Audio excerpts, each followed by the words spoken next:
Dinikahi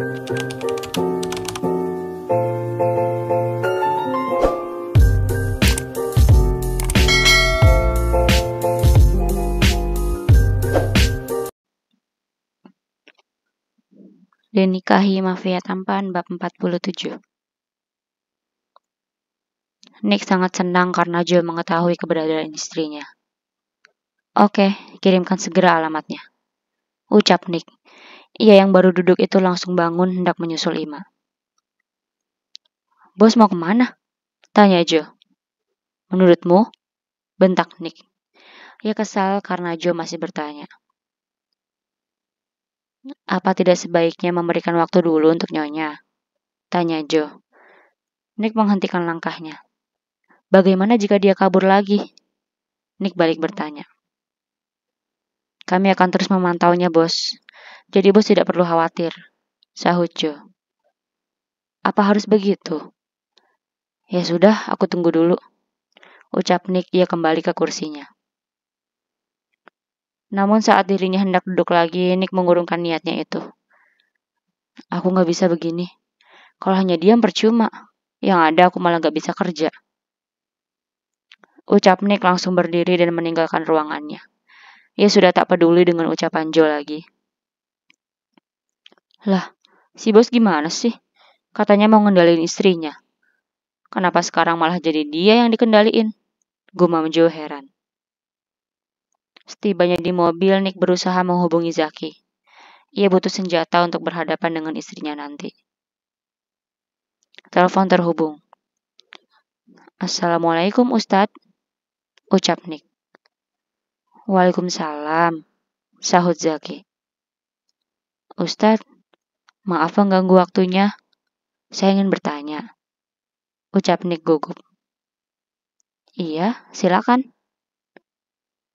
Begini, jika seseorang baru menikah dan sudah berhubungan badan, apakah bisa mengajukan gugatan untuk pisah? Tanya Nick. Zaki pun menjelaskan panjang kali lebar.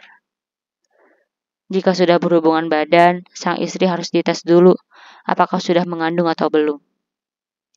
Jika memang mengandung, maka tidak bisa bercerai sampai anaknya lahir nanti. Jelas Zaki. Nick sedikit lega. Ia bertanya seperti itu karena yakin Ima pasti akan minta cerai darinya. Baik Ustadz, terima kasih atas informasinya. Assalamualaikum, ucap Nick.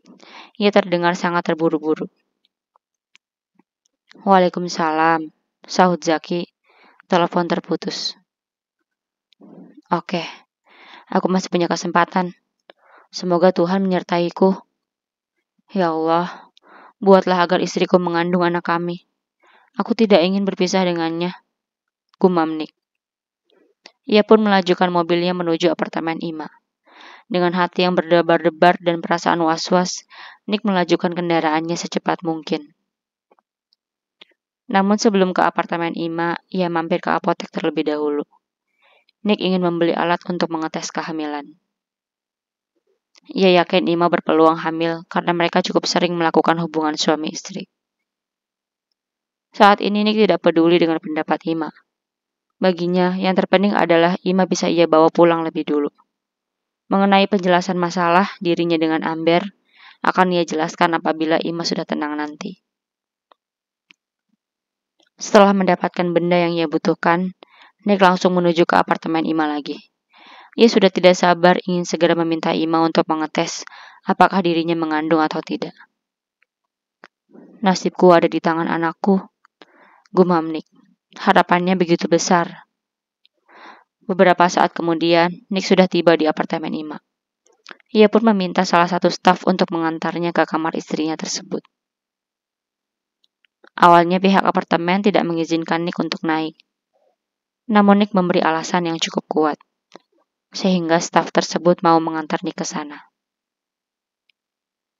Nick minta diantar agar Ima mau membuka pintunya. Ia yakin jika Ima tahu bahwa dirinya yang datang, Ima tak akan mau membukakan pintu kamarnya tersebut. Ting tong. Staf tadi menekan bel pintu kamar Ima. Sedangkan Nick bersembunyi agar tidak terlihat dari lubang pintu. Ima yang baru saja selesai sholat istikharah itu heran karena dirinya tidak merasa memiliki tamu. Siapa itu? Gumamnya. Tanpa melepaskan mukena, Ima pun berjalan ke arah pintu. Sebelum membuka pintu, Ima mengintip lebih dulu. Ia pun melihat ada staf berdiri di depan pintu. Tanpa berpikir panjang, Ima membuka pintunya. Ya, ada apa? Tanya Ima. Staf itu menoleh ke arah Nick. Nick pun memberi kode padanya untuk pergi. Sayang, ucap Nick sambil memeluk Ima dan mendorong pintu untuk masuk. Kamu ngapain kesini? Tanya Ima. Ia berusaha melepaskan pelukan Nick, namun tenaganya kalah kuat dari suaminya itu. Nick tidak menjawab pertanyaan Ima. Ia menutup pintu dan menguncinya dari dalam. Sedangkan staf tadi sudah meninggalkan ruangan tersebut.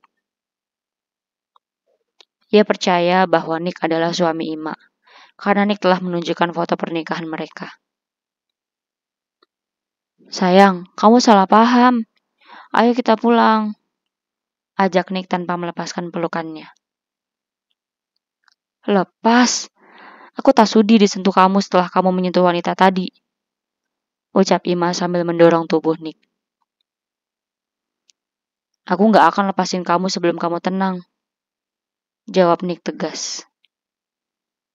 Aku benci kamu jahat, aku mau pisah, ucap Ima. Ia sangat kecewa sehingga asal bicara seperti itu. Meski Nick sudah menebaknya, tetapi hati Nick tetap sakit saat mendengar Ima mengatakan ingin pisah darinya. Aku gak akan pernah lepasin kamu. Kamu milikku, sayang, jawab Nick. Ia melepaskan pelukannya secara perlahan. Untuk apa kamu mengikat aku? Aku gak tahu rahasia apapun tentang kamu. Kamu terlalu jahat sampai tega menikahiku hanya untuk mengendalikanku, ucap Ima dengan suara gemetar. Deg. Tubuh Nick meremang setelah mendengar ucapan istrinya tersebut. Dasar wanita laknat, batin Nick memaki Amber. Katanya kamu ustazah. Apakah seperti ini cara kamu bersikap? Kenapa kamu tidak cross-check kebenarannya lebih dulu? Kamu lebih percaya wanita itu daripada suami kamu sendiri? Tanya Nick kesal. Awalnya aku tidak ingin percaya, Mas. Tapi setelah apa yang aku lihat tadi, kamu sedang bermesraan dengannya. Dan kalian melakukan hal tak senonoh di depan mataku. Jadi aku percaya. Apalagi aku dengar sendiri bahwa kamu memang mengatakan hal itu. Jelas Ima. Apa yang kamu lihat belum tentu seperti apa yang kamu pikirkan. Tadi aku dijebak. Oke, terlalu panjang jika aku harus menjelaskannya sekarang. Lebih baik kita pulang dulu ke rumah kita, ajak Nick. Ia tidak ingin berdebat di apartemen itu. Ia pun menggandeng tangan Ima. Ima langsung menarik tangannya. Aku gak mau pulang. Aku sakit hati, Mas. Aku gak sanggup melanjutkan pernikahan ini lagi. Lebih baik kita pisah, pinta Ima. Nick menoleh ke arah Ima sambil mengerutkan keningnya. Oke, kalau itu yang kamu mau, ucap Nick nekat. Padahal sebenarnya ia sangat takut. Ima terkejut mendengar ucapan Nick. Ia tak menyangka Nick akan menyetujuinya begitu saja. Padahal dirinya sendiri yang meminta pisah. Tapi kita sudah sering melakukan hubungan suami istri. Jadi mungkin saja saat ini kamu sedang mengandung anakku.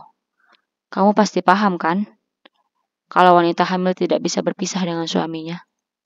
Ucap Nick. Ima menelan saliva. Ia sadar tindakannya ini terlalu gegabah. Astagfirullah, batin Ima. Ia tidak bisa mengatakan apapun. Saat ini ia sedang malu pada dirinya sendiri karena terlalu terbawa emosi. Ia merasa seperti orang yang tidak paham agama. Nick mengambil beberapa tespek dari saku jasnya. Kemudian dia memberikan alat itu pada Ima. Lebih baik kamu tes sekarang. Kalau memang kamu hamil, ikut aku pulang. Kalau tidak, aku akan mengalah. Tantang Nick tegas. Ima pun tercekat. Ya Tuhan, tolong aku, batin Nick.